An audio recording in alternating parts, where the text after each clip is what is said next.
Hey everyone, it's Nux, and today I'm going to talk about an announcement that kind of came out of nowhere. Like, I was just relaxing and going about my day, and I decided to take a nap. And when I wake up, I open my phone, and I just see that Twitter has exploded from a out of nowhere Paper Mario announcement. Yes, there is a new Paper Mario game that has been announced, and it's had a full trailer up to give us a full idea of the game. And what really surprised me about this trailer and this game is that it's actually releasing in 2 months, so there's not that much time until it actually comes out and we see everything this game has to offer.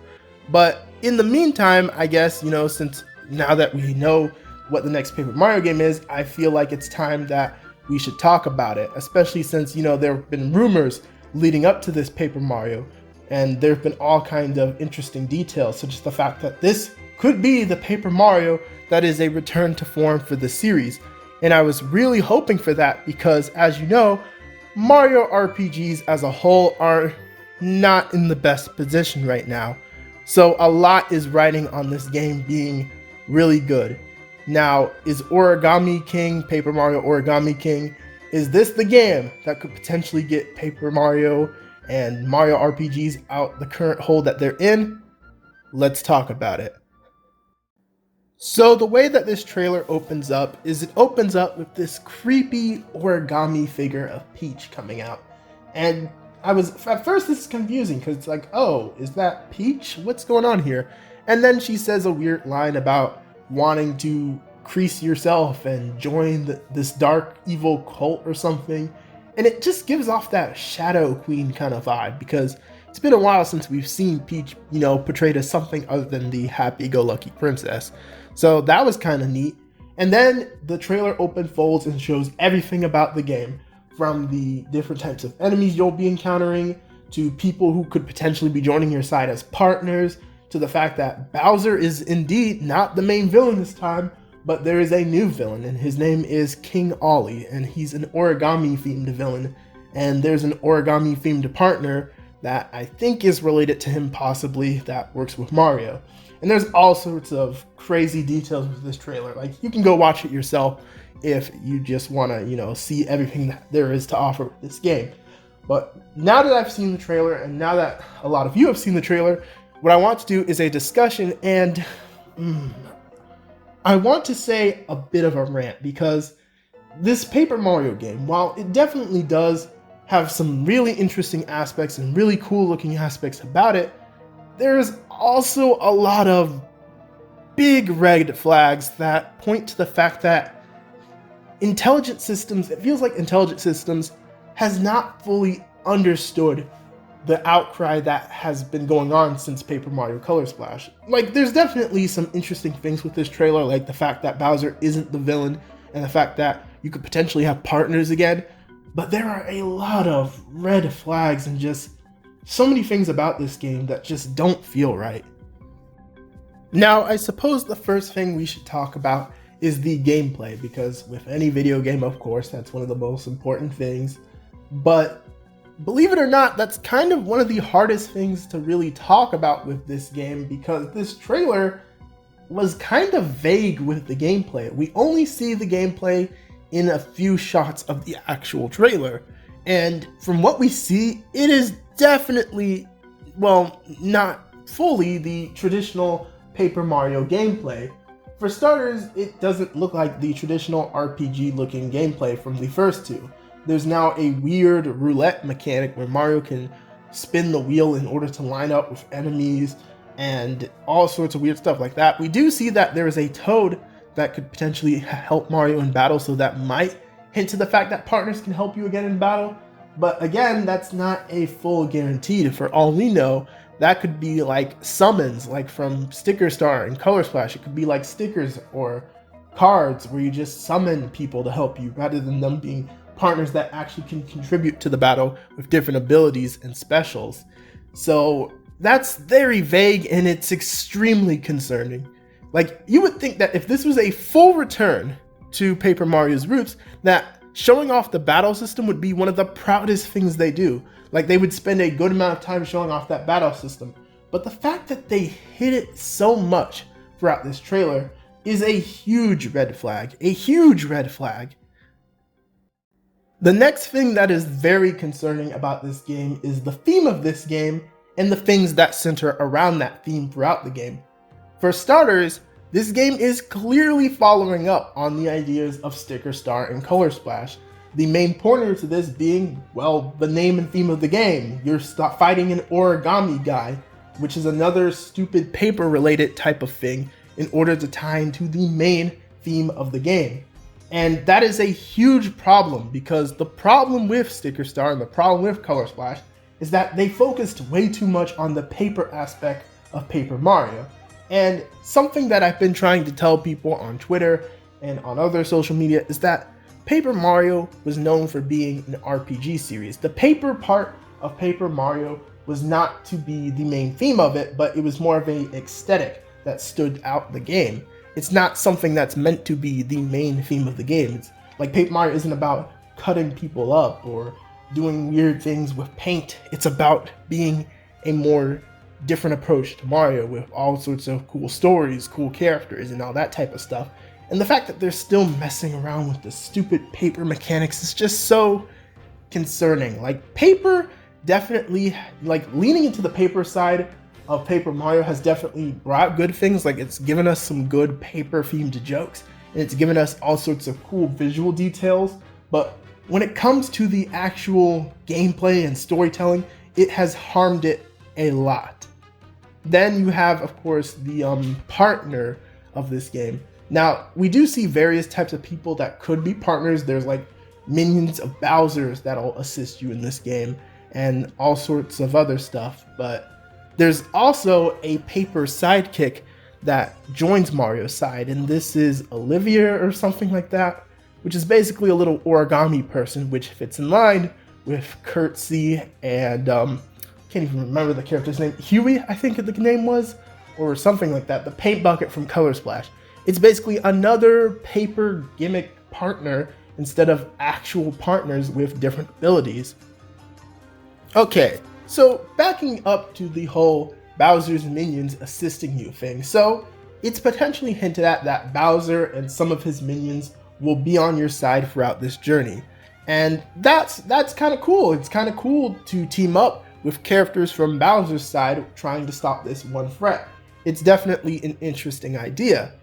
Here's the problem though. One example is that we do meet a character along the way to stopping this new villain. But get this, get ready for this. The character's name is Bob-omb. Just Bob-omb. Like, there's nothing unique about him. There's no glasses, there's no accessories that can distinguish him from some other type of Bob-omb in the Mario franchise. No, he's literally just a Bob-omb. And that in itself, that by itself, drives me insane. It shows that they do not understand at all what made those first two games so unique. Like, yeah, a character like Goombario is just a Goomba with a hat, and people, you know, make fun of Bandana D from the Kirby series, for example, for just being a Waddle Dee with a hat and a spear. But let me tell you something about those characters.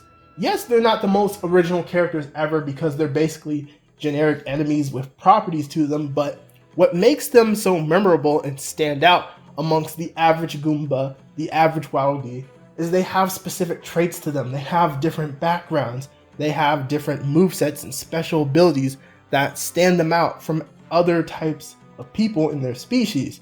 And with this stupid Bob-omb character, it's literally just a Bob-omb. Years down the road, when we're going to be thinking of Mario games from the past, what's going to stand this guy out from literally any other Bob-omb in the Mario franchise? Nothing. Absolutely nothing. So this is why it's frustrating that they refuse to really stand these more generic enemies out with new properties. Like, it's the same thing with the Toads, especially the Toads.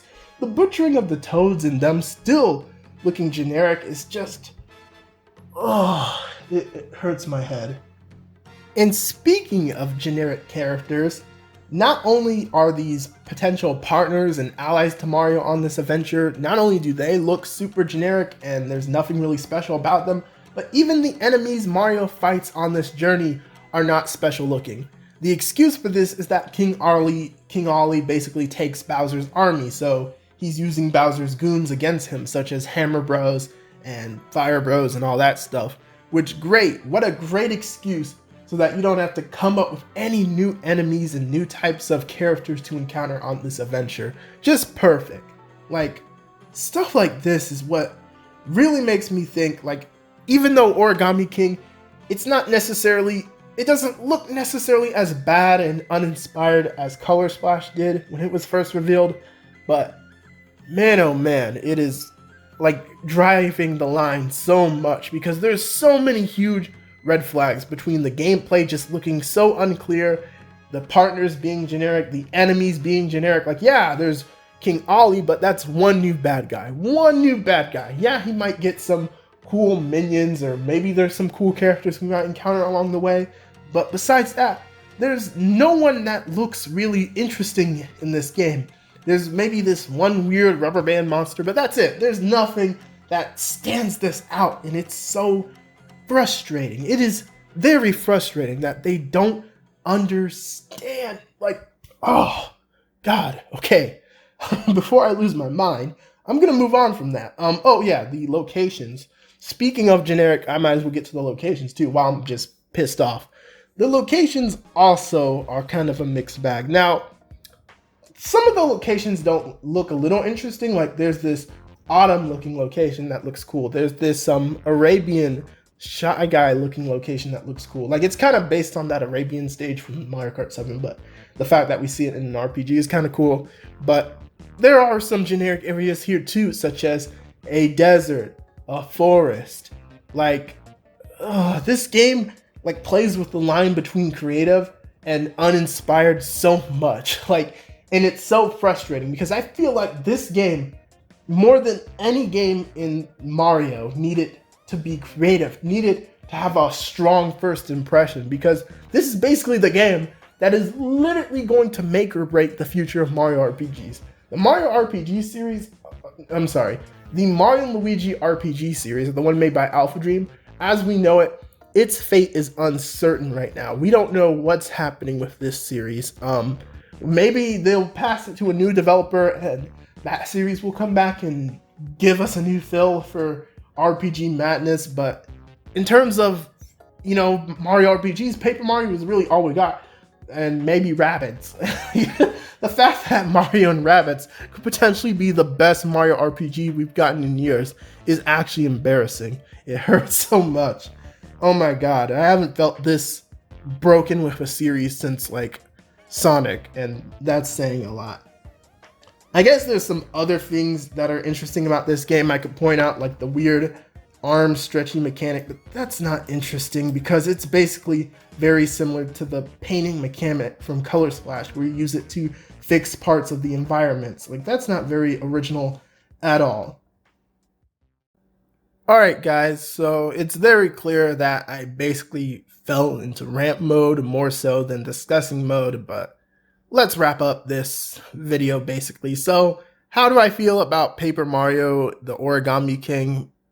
It's such a mixed bag, and honestly, I'm leaning more towards the side that this game will not be that good. Like, there's definitely elements that look interesting. Like, there's this one part where Mario is in a car and he's driving in this really open field, and there are some parts of it that look interesting, but I'm just heartbroken that Nintendo and Intelligent Systems just did not understand any of that feedback from Color Splash. Like, I figured out of all the times that Nintendo has been stubborn and doesn't listen to fans, this wouldn't be it, because Color Splash as a game sold terribly. It had a horrible backlash, but yet it only feels like they are taking baby steps away from it instead of treating it like what it is, which is one of Nintendo's most infamous games. And that's just so frustrating. Like, yeah, there's good elements about Color Splash, such as how the game looked great visually, and I'm glad that they carried over its engine and is improving upon it in some areas, but there's just so many other things that didn't need to be taken from Color Splash that they just took. And the director or producer or team at Intelligent System or whoever, they just still refuse to do creative things with the Paper Mario series again. And the biggest pointer to the fact that they still don't get Paper Mario is the fact that they have Origami King listed as an action-adventure game instead of an RPG. That basically says everything. They still don't get it. They still just are completely tone deaf for whatever reason. And I'm not messing with the game for that reason. Like, this is such a bunch of bull crap. But I could go on and on cussing out this game for hours on end, but it's not out yet. We don't know everything about it. For all we know, the game could have a new trailer that shows off a bunch of actually cool things about it. But just as of right now, this game doesn't look that great to me. There's great things about it that I like, but just too many red flags. And considering how Nintendo games are infamous for having cool elements and then suddenly a bad element popping out of nowhere, when you have a Nintendo game that has red flags out the gate, that is not a good thing. Because even though Nintendo is a really great video game company and they can be really amazing at their best, when they hit their lows, it can be really low. Like, that's something I feel a lot of Nintendo fanboys just love to ignore. But whatever, man. I'm done here today. Alright, so what do you think about Paper Mario, the Origami King? Do you think that this video was way too harsh on it? Do you think that I'm a 𝗕𝗲𝗄𝗧 fanboy and that I'm gushing over the game for no reason, just because, you know, it's not like the game had an enticing story, it had great characters, it had designs that actually distinguish people from one another? Like, oh god, I'm ranting again. But anyway, what do you think about all this controversy? Let me know in the comments down below. And yeah, subscribe if you're new to the channel and all of that stuff. This has been 𝗃𝗲𝗳𝗲𝗃𝗲, and I'm out. See you guys later.